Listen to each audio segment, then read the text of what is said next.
What's going on, family? I'm Scrapbook Boxing Museum of the Forgotten Fisticuffs series. Kurt Anderson and I will continue to examine 100 years of the greatest 150 black fighters of all times. Right now, we're looking at George H. Cole.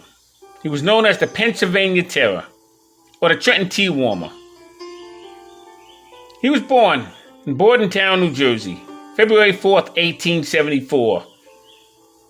He died in Philadelphia, Pennsylvania, February 17, 1923. Stood 5 foot 7 inches. Weighed 140 to 150 pounds. George Cole was managed by Joe Butler and Jack Walden. Now, he defeated such men as Jack Williams, Cyclone Bill, Charlie Johnson, and Jim Watts. He took on Harry Foley, who was a very good contender during those years, Edwin Kid Carter, and Cleve Hawkins, Pepper Griffin, and Joe Garden. It was a middleweight, George Gunther. Fought him a total of 5 times. He fought him once in Newark, New Jersey. George Cole will get the victory in that fight. George Cole was a very, very good contender. He was also a colored champion. He needs to be respected in this game because he came around at a time when things were rough. And I mean rough. Couldn't do much without permission. But he could dress. Oh. The suits this man would wear, with the earnings that he would make in the game of boxing. It was amazing. Took care of himself and his family. Looking for better life. Oh, he died February 17, 1923. But he missed the best of his time.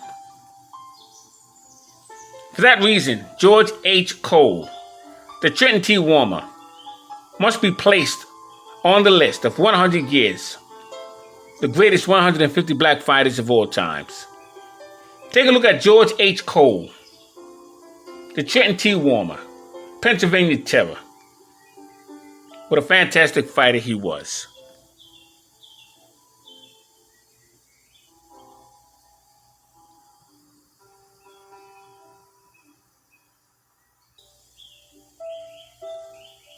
Now let's take a look at Bobby Dobbs.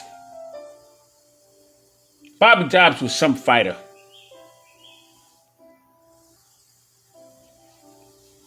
Bobby Dobbs was born January 1868, Cartersville, Georgia. He died December 25th, 1930 in Charleston, South Carolina. He stood 5 foot 8 inches and he weighed 125 to 136 pounds. He was managed by Jack Skelly. Bobby Dobbs came around a time when Joe Gans was the world lightweight champion. And although Bobby Dobbs was a terrific fighter, he would never make it as champion. Wound up opening up his own school. Decided to teach fighters. But while he was in that ring, he took on the very best of his time. Bobby Dobbs needs to be mentioned on this list of the greatest 150 black fighters in a 100-year span. Shout out to Bobby Dobbs. A terrific fighter he was.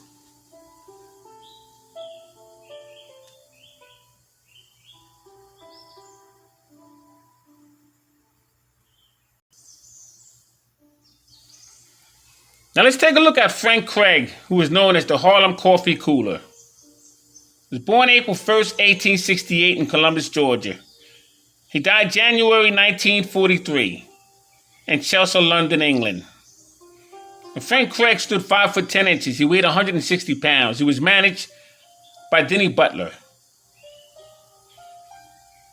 The thing with Frank Craig, came around at a time when you had George Dixon and Joe Walcott, the Barbados Demon,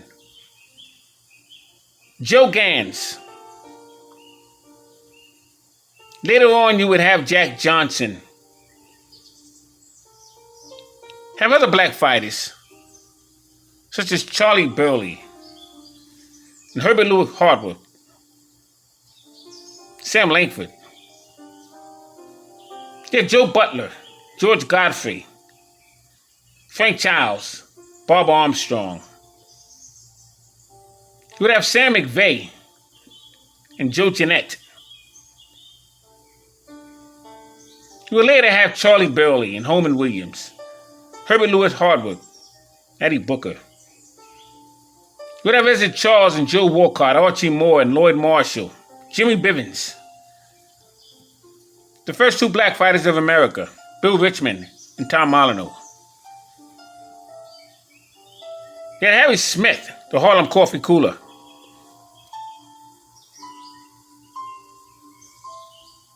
And you had another Harlem Smith. And his name was the Harlem Thunderbolt.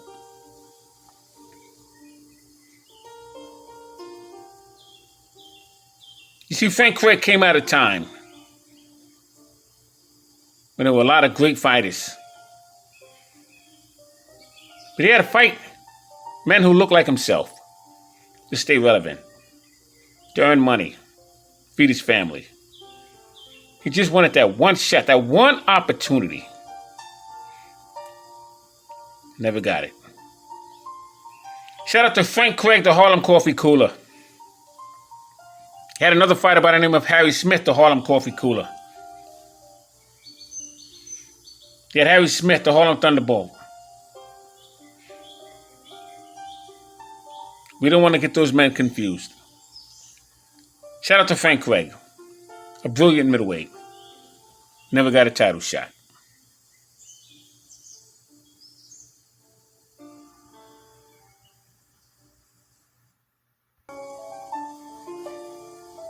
Let's take a look at George Byers. He was born June 25th, 1872 in Charlottetown, Canada.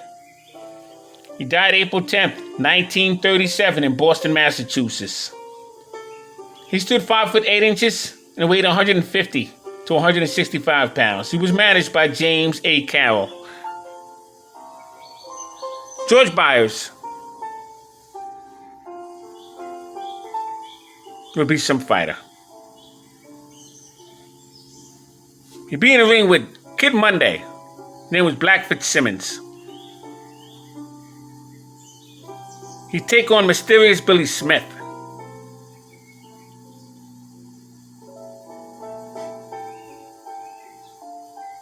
He'd take on Philadelphia Jack O'Brien.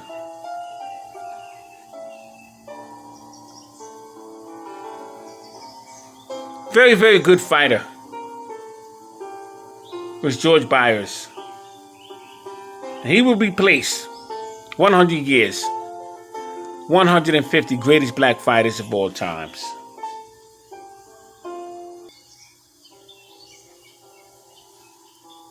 Perhaps his greatest fight would be against Frank Childs.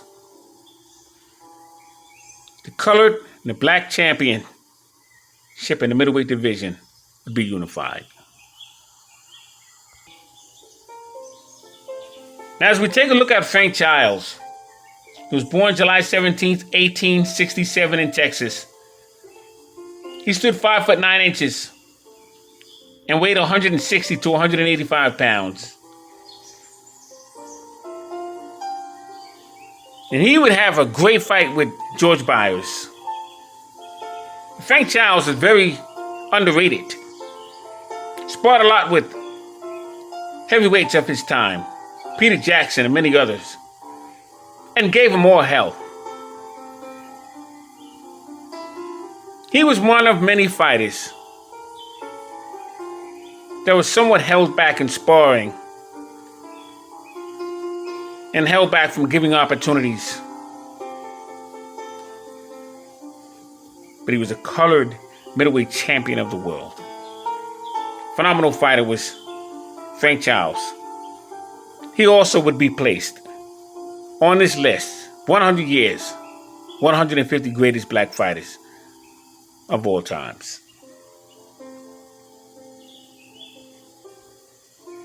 Scrapbook Boxing, Curtis Anderson, 100 years, 150 greatest black fighters of all time. We'll continue.